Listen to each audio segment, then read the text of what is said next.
everybody, it's me, Alexandra, week 3. Welcome to week 3 of our Rising Stars course. Well done to everybody that's managing to keep up with everything. I hope by now you've all posted your homework challenge from last week, which was to create your list of 100, create a new one, and then to segment it into potential customers, potential party hosts, and of course the most important one, those that you're actually going to build teams with. So if you haven't managed to do that yet, please do post it on the page. Remember, completing the challenges is part of the criteria to actually remain on the course and get the benefit of the full 10 weeks. We did this course at the beginning of this year, and girls that have gone on to complete that course are now actually in line to become directors. Yeah, that's how good this course is. And also, shush you, I have an audience in the background and he's girls being naughty. Boys, Nathan. Yes, girls and boys. The lovely Nathan and Matt completed it as well. So those people that completed our course are achieving directorships and going online to achieve directorships as well. So that just proves the power, putting yourself out there, undertaking these types of courses and completing them. That's the important thing, actually, completing the course, not just starting it. So, week 3, what are we looking at? We're looking at adopting an attitude of being a CEO from the very beginning. There is a saying, if you treat your business like a business, you'll make a business income. But if you treat it like a hobby, you're going to make a hobby income. And that is absolutely true. From the day I joined Scentsy, I knew that I wanted to be a superstar director. There was never any doubts that I wanted to be all the way at the very top of the business, and I wanted my business to be successful.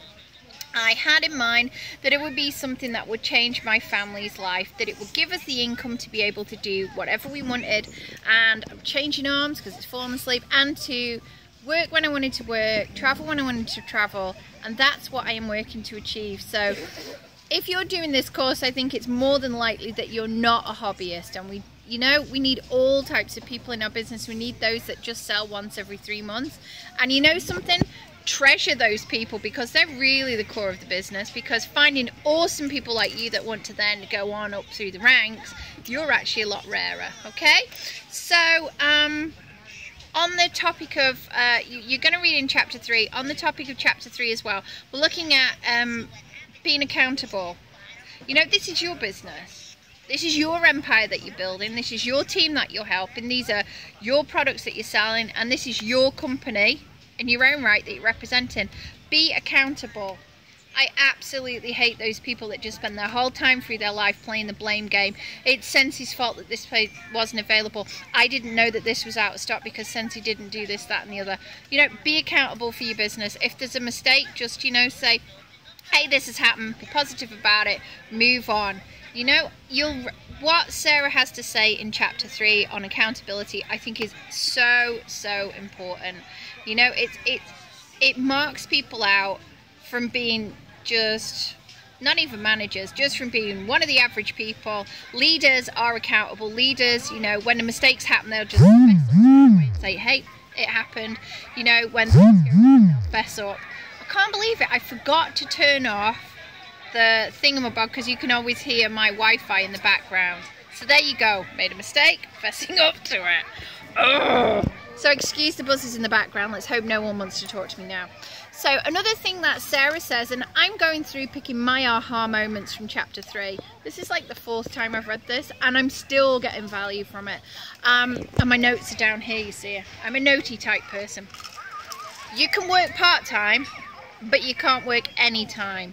And this comes back to a concept called the seasonal cafe. And the idea is that, yeah, this can be a part-time business for you. If you want to earn part-time income, you can work it part-time. There is nobody that does Scentsy on a part-time basis that is making a full-time big income. It does not happen. You know, as you go up through the ranks, you know, if you increase your hours, you'll increase your income. But do not become one of those people who opens when they feel like it. So you'll work hard for 3 months, and then you'll take a holiday, and then you'll take all that holiday time off, and then when you come back, it's a little bit hard to start back in business, and you've just got to recover from the jet lag or whatever else is going on in your life. Kids go back to school, whatever it is. So you take another couple of weeks off. And then when you finally get back to business, A, you find that the wheels have fallen off your business because you've stopped working it, and B, you discover that it's actually incredibly hard to get going again. And see all the website orders come to us. Yeah, and see all the website orders come to us. So honestly, people, please don't be the seasonal cafe. You know, a seasonal cafe is one of those where, you know, and we found these in Ireland particularly. Amazing cafes, and they open and you visit them all the time, and then you'll go one day and it'll be closed. And what happens when that cafe is closed? I'll tell you what happens. You take your business elsewhere. Do you go back and try the cafe again? You might try it once more, and if you find it closed again, that's it. You're never going back, because when we want something, we want it. Where you know, there are plenty of other Scentsy consultants, so if you're not delivering, somebody else is going to. So don't be the seasonal cafe. And you can work part-time, but you can't just work sometimes. And by that also, I mean that when you're on holiday, find time to work. If you're a leader especially, find time to work. And you know, when you have family to visit or you have other things on, I've been away on hen do's and other stuff, I always say to everybody I'm with, look guys, I'm gonna have to now go away and work for the next hour or so because I run my own business and I have to be able to go away and put the extra hours in. If somebody has a problem with that, that's fine.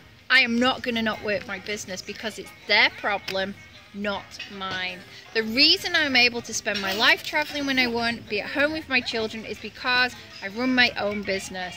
But it means I run my own business every single day. And my phone says it's going to run out because it's getting hot. So I'm going to stop here and I'm going to revisit this in a few minutes because we're going to go pay the bill and move on to our next cafe stop, aren't we? Yep. I need a cup of tea. So I'll see you guys back in a few minutes. And it's still working. Honest to God, this phone is nuts. Hi guys, so we moved and I chilled out my phone, and I'm chilling out my daughter now with a load of natural yogurt. She's having a whale of a time. Say hi, Thea. Say hi to everybody. Hi. Bless her.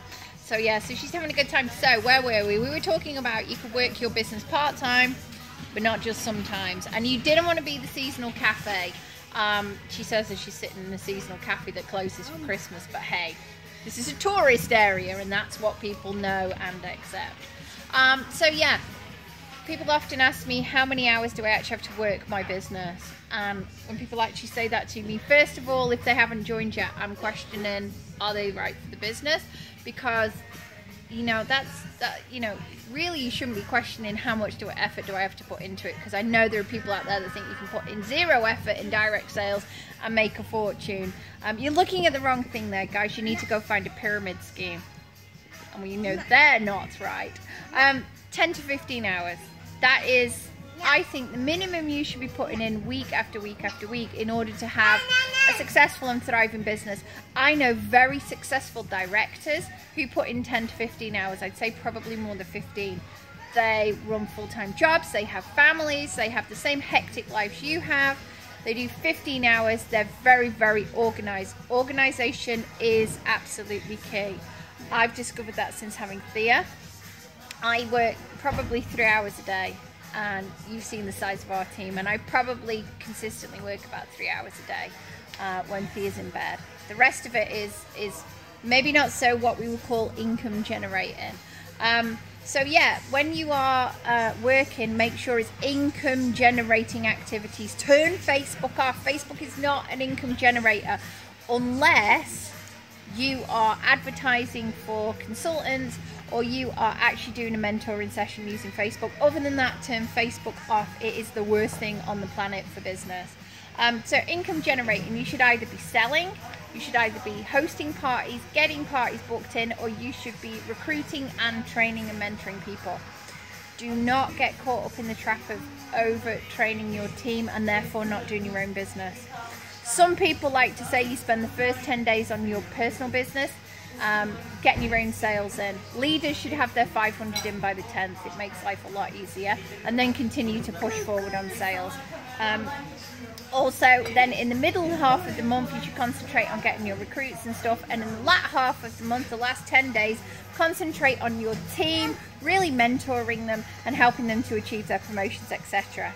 I kind of do all three of those every single week without fail, because my organization is such that I do certain things on certain days. We will talk about that at a later date. I'm just checking my notes. Learn to say no. This is something I took away from chapter 3 very early on. I heard this from other people before though. Learn to say no. Why? Because people, family in particular, are going to apply pressures on you. They don't see this as being a real business because you don't go out to work 9 to 5. And people say, oh, well, you just don't do that today. You know, just come out with us. Don't do this today. You know, you're on holiday. Put your phone down. You have to learn to say no. You have to learn to ask people to respect. This is the business you've chose. You're serious about it. And therefore, you're going to have to put in power hour every day of your holiday in order to make it work. You know, if they're really, really difficult, do it when everybody else has gone to sleep, or get up an hour early and do it. But make it happen, because you'll see the benefits, believe me, when you get home from a holiday and you don't have to restart the wheel all over again. What else? Personal development. My final message from me, guys, and I'm going to give you a personal development homework this week as well, is you have to develop yourself. I am very time short with baby Thea, who's now painting her legs with yogurt, and Daddy's finishing the yogurt. Daddy, don't eat all her yogurt. She'll only scream. Personal develop. If you don't feed yourself and grow yourself, you can't expect to be able to give the best to your team. I like to do my personal development. I'll listen to stuff when I'm in the gym, and I read stuff on my Kindle. Obviously not when I'm doing my aquafit classes, when I'm doing my walk-in. And I also like to listen to stuff in the car. Scott and I are avid fans of Jim Rohn. We love Eric Worre. We are fans of Sarah Robbins. We also like Tony Robbins, no relation to Sarah Robbins. Darren Hardy. We love Darren Hardy and the Success Magazine guys. You know something? Randy Gage. Randy Gage. There are so many of these guys. There's Randy Man. Randy Man. No, they're Randy Man. You're a terror. You can't even just say That's that. me. That's Scott. Randy Man. Unreal. Did I say that? So yeah, self-develop, guys. Find ways to build it in. I know that some people like to pack their samples and stuff while having YouTube people playing and stuff like that. If you want to do it, you'll do it. You'll find a way. If you don't, you'll find an excuse. Always the way. So, homeworks. Right. A, read chapter 3. Very important. And put your aha moment on this phone. It is a lot less reliable than I am. So, it turned itself off. I've no idea where. Homework number 1, read chapter 3. Homework number 2, set up a mobile office. We'll talk about this in the team page. Homework number 3, Sarah talks at the end of chapter 3 about goals and the importance of goal setting. I want you to do an I will statement and share it in the team page. I am not seeing enough sharing of homeworks here, guys. It's supposed to be a group thing. I want you to tell me 5 things you will do before the end of the 30th of March next year. And finally, a personal development homework. I want you to Google how to do a power hour, and if you find a really good training on this, take the time, support the team, and put it out there on the page. Let's share knowledge. Let's help each other out, because the team that helps each other is a happy team. So that is it from me. That's like 3 different videos, 2 different locations, and 1 awesome course. I love working with you guys. I think you're all absolutely amazing. I'm now going to go and clean up my daughter. Look at the mess. Do you want to say bye to everybody? Say bye.